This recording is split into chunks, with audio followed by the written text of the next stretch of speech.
Hello there, you beautiful people! This is totally the first time I'm introducing these players. I didn't forget to hit the record button while live on Twitch. Like and subscribe if you think I'm a prepared individual or not. Either way, I think I hit all my bases there. Now then, let's get into introducing our players. We have a 2v2 on the team matchmaker. It is, of course, Supreme Commander Forged Alliance Forever.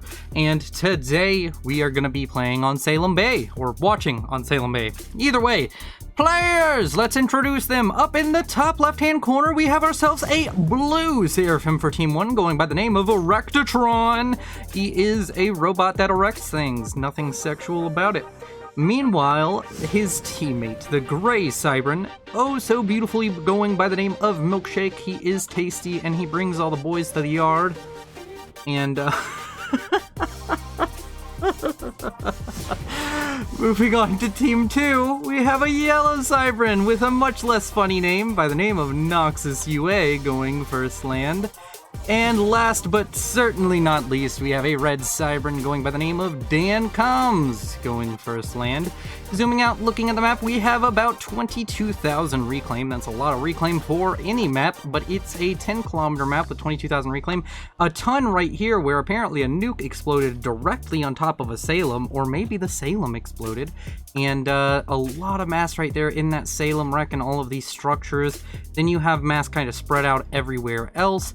And I am really liking this map. We have the naval pawns at the top. Looking at the balance, we have an 86% balance game, which is relatively decent. We're looking at about, slightly under a balanced game. 90% and above is considered a very well balanced. The team matchmaker seemingly doing its job well. I'm guessing all of these players queued separately, and we of course have a range from 651 all the way to 1717. Very nice, Stan Combs. That's satisfying to say. I have a 1717 rating. That is my credit score. Actually, if you have a credit score that high, you can probably buy the moon with a loan. But let's talk about what the players are doing.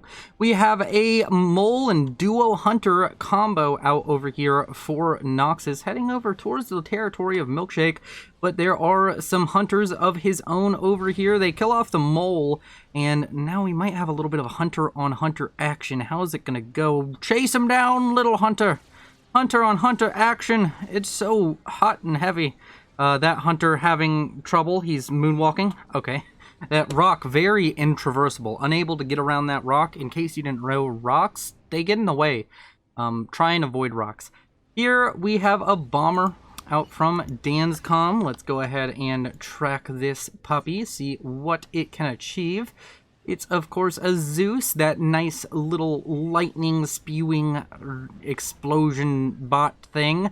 A transport out from Erectatron is going to be very important, but this bomber is going to be able to turn and immediately possibly get 3 kills with a bomb drop onto these engineers, and that's going to be painful.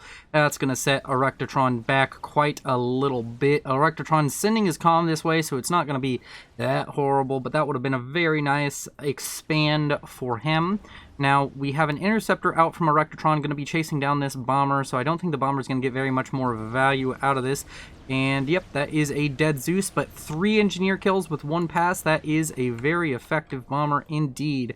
So that was very worthwhile for Team 2. Now we have Hunters starting to move forward, going to be able to kill off this Mass Extractor if they are lucky. A very early time to get a PD up. I'd like to see more factories over this PD. I'm pretty sure Milkshake's going to be stalling quite hard building that PD. He's not stalling yet, but more factories would be a much better solution than trying to get up some static defense. The hunters are now approaching the comm of Erectatron. If Erectatron sees them, they die very quickly, so that will be useful for Erectatron. Come on, fire. Okay, 1 shot that one, 1 shot another one. 2 hunters down, 2 more to go. The next hunter could go down if he decides to use his comm for that.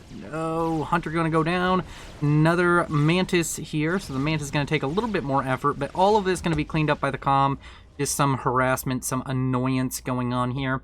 As the players expand, we're hitting about the 5-minute mark. Let's check on reclaim numbers. Team 2 doing a lot better on reclaim. Nearly 3,000, no, actually 3,000 more reclaim at 5 minutes is ridiculous. But overall mass generation, Team 2 is only ahead by about 1,000. So Team 1 doing a lot better at getting that generated mass up at the moment. Milkshake already sitting at 35 mass a second. That is going to be very powerful if he can manage to hold on to it. Needs to get units out on the field ASAP.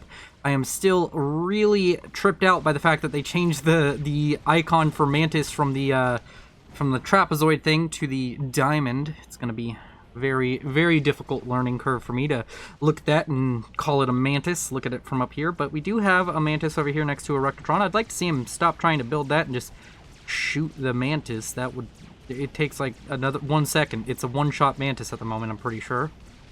Maybe two shots. Does the ACU cannon do 100 or 150 damage? I can't remember. Either way, dead Mantis has some thumbs out from a Rectatron show up.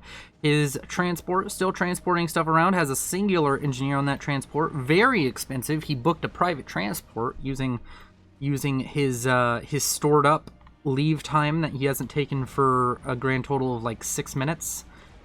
Using all of that great vacation time and all of his miles to go ahead and move quite quickly. Milkshake building a 4 factories around this mass extractor. Going to get that adjacency bonus, slightly increase the efficiency of the factories, and going to be able to spam some more. But there's a lot of spam units now coming out from Danscom over here on Dancom's. I wish it was Danscom. Dancom's over here. He is starting to push with Mantis on the eastern front. Going to be able to get a run by possibly. Does Milkshake have a radar to see this coming? He does. He has his units on the way over there now. So Dancom's going to probably notice that, pull back his units. Yep, does see that there is a response out. But now there's 2 separate comms now pushing onto the position of Milkshake. Milkshake currently getting the stealth upgrade on the comm. That's not going to be exceptionally useful in a battle between comms. If he gets gun upgrade, he might be able to hold off these 2 comms at least until they get their own upgrades. Gun on the way for Milkshake. Going to be very powerful if he manages to finish it. Neither of Danscom or Noxus has managed to get an upgrade on their commander as of the moment.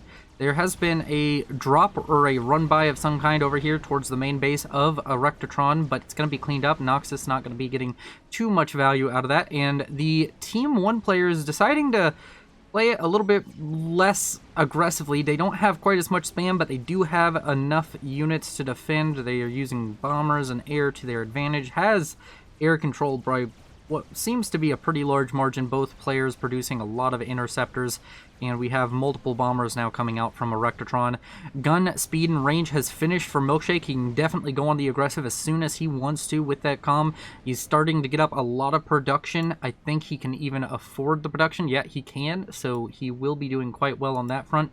As far as generated ecos go, Dancom sitting at 61, Noxus sitting at 17. That's the short stack this game. A Rectatron at 37 and 41 from Milkshake. So these teams have, I think there's a slight advantage for Team 1 on generated eco. A lot of mass extractors not being taken or being killed. No, they're just not being taken. Noxus not doing so well at queuing up mass extractors around his base right now. Is upgrading mexes whenever there's very easy to grab mexes right near his base. I'd like to see him focus more on getting those mexes than upgrading ones he already has. Gun speed and range on the way for Noxus. Dancom also trying to get to T2 at the moment. Dancom going to finish his upgrade. Noxus going to have to cancel his. Is going to move out with the comm, try and be a little bit more aggressive, but Dancom is going to start building Cerberus. Point defense going to make pushing with any kind of T1 force quite difficult, and that is going to result in Milkshake being forced back, at least temporarily. But on the eastern side, it just seems that, like, if you just look at the map, it seems that Team 1 is just doing much better at taking their mexes. There's a lot of untaken mexes for Team 2. They've done better on the reclaim front, but needs to get some engineers out here and just start grabbing mexes. At this point, I would say that if Noxus isn't going to grab all of these mexes, you may as well just grab them yourself, Dan. It is getting a little bit ridiculous with the amount of mexes he's just leaving on the table, not taking them. It's like, do you want to win? Are you winning, son? This stealth upgrade allowing Milkshake to get in range with the comm without being fired on. He's going to need to get some units forward or some air forward to spot that out, but Milkshake going to be able to kill off this PD pretty easily. So one T2 PD going down. T2 PD not very cheap quite expensive actually at this stage of this game, so gonna need to try and protect those. You don't really want your T2 PD going down whenever they are so expensive to make. Later on in the game, it's not quite as expensive. You have an economy that can afford it a little bit better, but I'm pretty sure that he's using 32 mass a second to build each of these, and they each cost what, like 900 mass. It's kind of like getting a T2 PD is, oh no, 480 mass. So these two Cerberus would have been the same as getting a T2 Mex. A T2 Mex with at least one mass storage. It's definitely not cheap, I'll put it that way. We have the comm of Erectron moving forward. He has gun speed and range himself, so both comms of Team 1 having speed and range finished on their comms. Going to be able to use that quite aggressively, going to be able to pressure this. Noxus trying to get his own speed and range upgrade finished, but it's just going to be a lot later. And we're going to have to see if Dancom's little fire base here in the middle is going to be able to hold up against this double comm pressure, especially with overcharge. It's going to make it very difficult if he doesn't manage to get up a shield generator of some kind. Let's go ahead and at the 10-minute check on Reclaim once again. The Reclaim numbers have actually expanded. There's a lot of Reclaim for Team 2 at nearly 17,000, as only around 9,000 for Team 1, getting about half the Reclaim as their opponents at the moment. It's Reclaim isn't going to decide the game, but right now it's definitely looking like Reclaim's a big part of it. But then again, despite all this Reclaim, they haven't really generated all that much more mass. They've done very poorly at producing mass via structures, and there's been a drop over here out from Erectron. So sorry I missed it. At least I'm assuming it was a drop. I don't see any other way these units get in here. I don't think they could have just run by. So these units now coming in, going to be able to kill off a T2 Mex. That's going to hurt the economy of Dancom's exceptionally. Dancom's getting a lot of T2 Mexes. He has a lot of economy, needs to get up units to defend. He has T2 finished. I'd like to see a T2 PD or two thrown up near the main base, because these T1 units, they will be able to deal with these structures by themselves. So you need to get up something to defend over here, or send these rhinos. Does he know about this happening? No, he doesn't. And it looks like Noxus has been defeated by Erectron using all of those spammed units and that gun speed and range upgrade. That's going to be absolutely brutal for Team 2. Milkshake and Erectron working very well together, and these run-bys out from Erectron just absolutely destroying the backline and the defenses of Dancom's base. And it's you can kind of see the writing on the wall, but maybe this Tech 2 transition can kind of help him out, try and get him out of this hole that he's been dug into. A lot of units going to be dying to T2 PD at the moment. Milkshake and Erectron pushing into this position that Dancom is just throwing up Cerberus as fast as he physically can, and it's going to be able to kill off the spam. He has his own spam incoming from the eastern flank. It's going to get killed off by the units from Milkshake, but the unit front, it's looking like the comms of both Milkshake and Erectron are kind of just, they're starting to run out of things near them to tank bullets. Erectron starting to get shot at by multiple PD, but then the PD retarget onto units, and I think it's more important for them to kill units right now than try and kill the comm. The comm can always just walk out of range. The units, as long as they're assaulting, you can kill them. T2 now achieved by Milkshake, going to be bringing in some Vipers and Rhinos to try and help with this push. Rhinos, of course, very good at these frontal assaults, have a lot of health, have that high laser, that high damage laser, but are going to go down momentarily. Milkshake gonna need to fall back with the comm. I think that the stealth upgrade is doing wonders for him right now, but it's just not quite enough. I'd like to see Milkshake possibly grab one of these factories, these T1 factories, and just set it to an attack move right about here. He could probably get away with it. He just start sucking up all of this mass from this constant battle that's been waged on the front lines.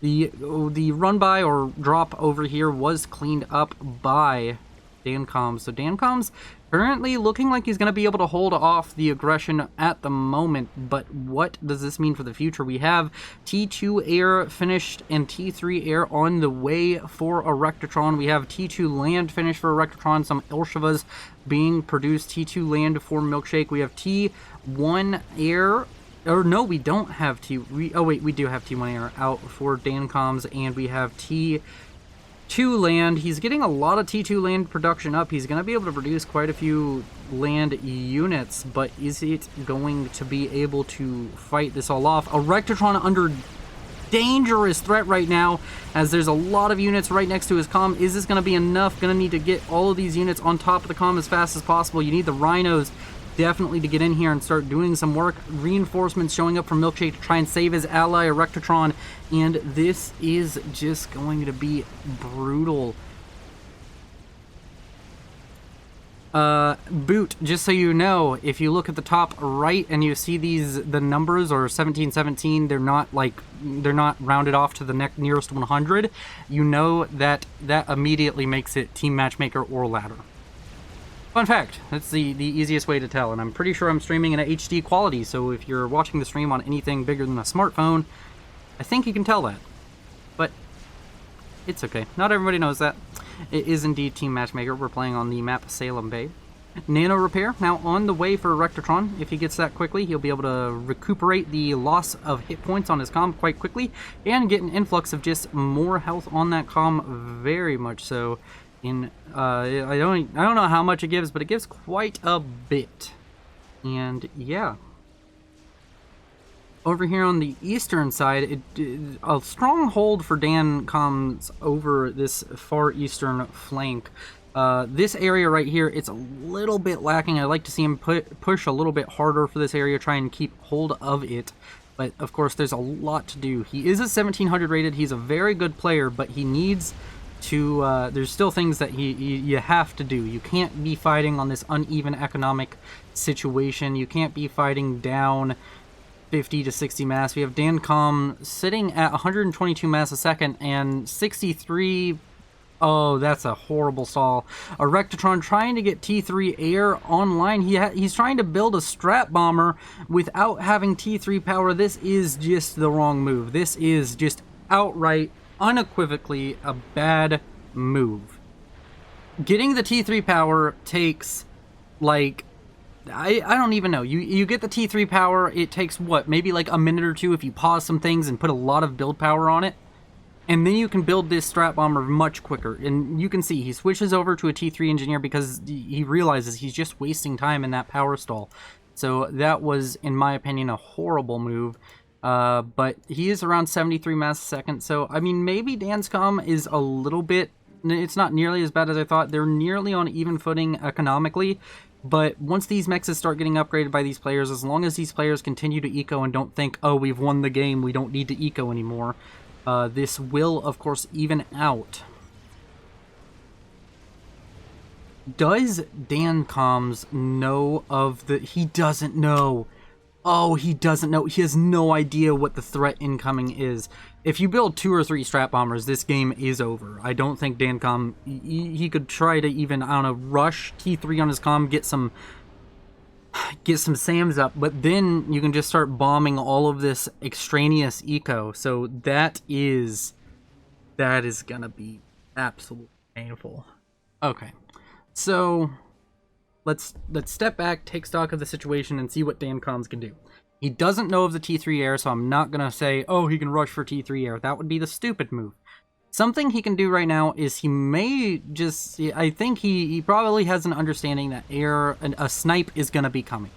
He's a high-rated player. High-rated players get sniped exceptionally often, especially in Team Matchmaker. The highest-rated player is usually gonna get sniped. But Milkshake is gonna go down! Or is he? This just feels like Milkshake should go down. This should be enough units. You right-click on Milkshake and he dies, right?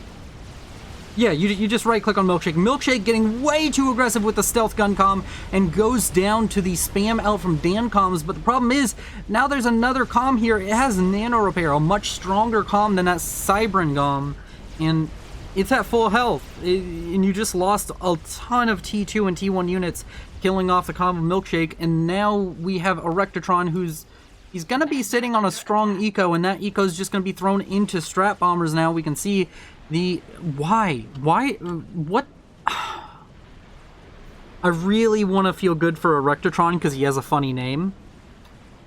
But also, a Rectatron you took you this long of building T3 engineers to get your power.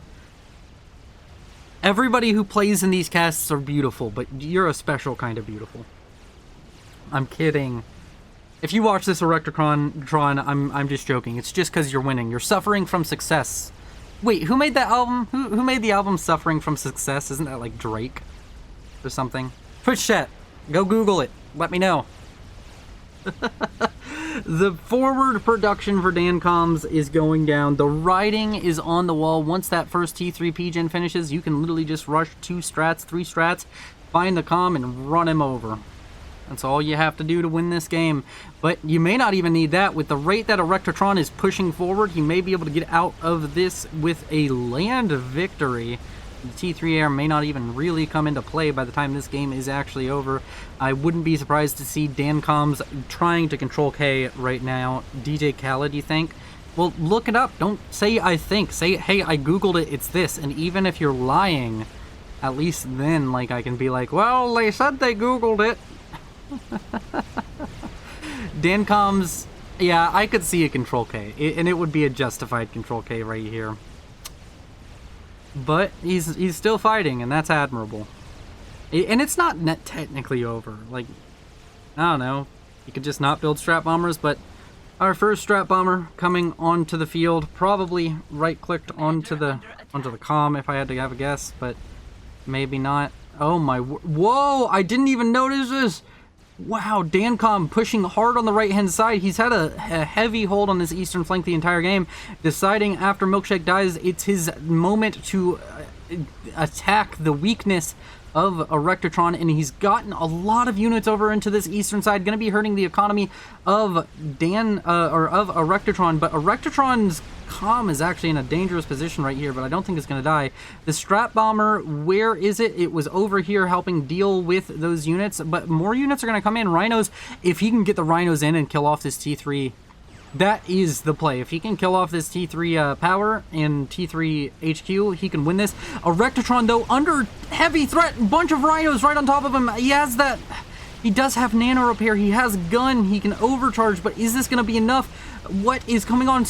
Oh, we have Corsairs inbound. Oh my, Erectron's going to die, and Erectron through. He had T3 air. He just needed 3 Strat Bombers. 3 Strat Bombers, and I guarantee you he wins this. He didn't have enough air, but Erectron with the miss micro of his air factory gets killed by being over aggressive with his comm. Team 1 played so well. Oh. But in the end, Dancoms comes out victorious. He just didn't make enough mistakes for Milkshake and Erectron to he didn't give the enemy team enough rope to hang him. His comm was never under threat. He never really took damage on the comm. He even got to T3 land pretty quickly. T2 air was built up here like in an instant, and that was the end of that game. That was an amazing cast. Thank you to my patrons, Timothy Caldwood, Sergeant Sipless, and Melzdar. Thank you all for watching. You all have been beautiful. We're going to continue casting here on Twitch. Like if you liked it, dislike if you didn't. Subscribe if you want to see more. Bye-bye!